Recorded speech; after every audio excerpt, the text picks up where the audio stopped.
Get caught up on the thrilling Seven Knights narrative at a glance. Want more Seven Knights videos? Hit the subscribe button. Hello Knights, Felix here. Welcome to the very first episode of the thrilling Seven Knights narrative. We start on the day the sun refused to rise. The god of destruction rose to divide the world into 12 territories. He chose 12 mortals to rule over those territories and bless them with his strength. 7 of them were chosen to rule over the land of Asgard. They were the 7 knights you're all very familiar with. But all that power drove them mad, and the 7 heroes turned on each other. Wanting to end the war, the goddess Elena chose a boy with an unwavering moral compass, and bestowed her powers onto him. This boy is our main character, Evan. If you look at the image in the prologue, you can see her blessing in the form of his necklace. Evan had no idea he held such great power. Such a typical main character, am I right? Following the instructions left behind in his grandfather's will, Evan sets out on an adventure to uncover the necklace's secrets. He's joined on his travels by Karen, a girl he saved from an attacking goblin horde. A beautiful heroine has joined our hero on his quest. She's a powerful female lead who provides tons of heroes in the arena. Now this is where your adventure begins. At the start of his journey, Evan got help from Rudy, a member of the 7 Knights who guards Terra and the Mystic Woods.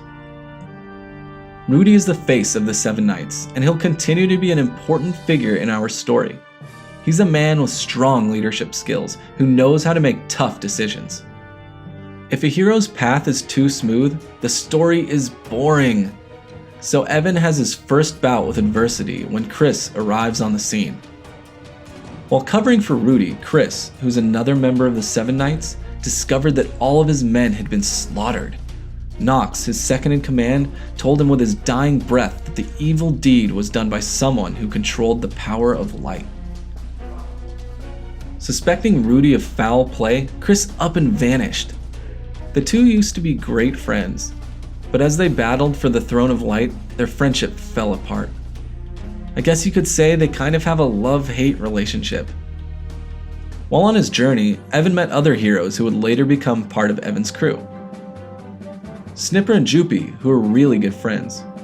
Karen's rival, Yuri, the charming three-tailed fox. Lee used to be a monk of Auric Nation, but now his mind is filled with plots for revenge. As an enlightened man, Lee could see Evan for what he truly was, an homme fatale. The male-to-female ratio is heavily skewed towards the ladies in Evan's crew, which is probably why Evan is accused of being a player in the hard 2-1 episode. The sisters Helenia and Hevenia, musician Yui, and Rudy's younger sister Ariel are all part of his crew. Ariel has bunny ears. I wonder why Rudy doesn't. Anyway, Evan and his crew first began their journey to discover the necklace's secrets, but it turned into one really wild ride. Meanwhile, branded as a traitor and now on the run, Chris was approached by the dubious Delones, another member of the 7 Knights. Little did he know that it was actually Delones who slaughtered his men. So it turns out that Chris was the fake antagonist all along, and the story's true villain is Delones. After absorbing the demonic power, Chris planned on using it to attack Terra. In response, Rudy asked Evan to form a crew to help stop Chris. Evan and his crew decided to try and stop the war between the 7 Knights, but the 7 Knights definitely didn't make it easy for them. While they may have gone far beyond the powers of mere mortals, they act so human. They each have their own story to tell. Let's start with Rachel and Eileen. Vodina's empress, Eileen of Silent Mind, was never on good terms with Rachel of the Blazing Desert, but things got especially bad due to a simple misunderstanding. So bad, in fact, that the two were on the brink of war. If it wasn't for Evan's crew, the two women would have started a deadly conflict with their powers as 7 Knights. Luckily, they were considerate enough to listen to Rudy, and after hashing things out, they decided to help. Rudy also managed to convince Jave at the Dragon Ruins to help protect the people who were there seeking refuge. While all of this was going on, Chris finally arrived in Terra.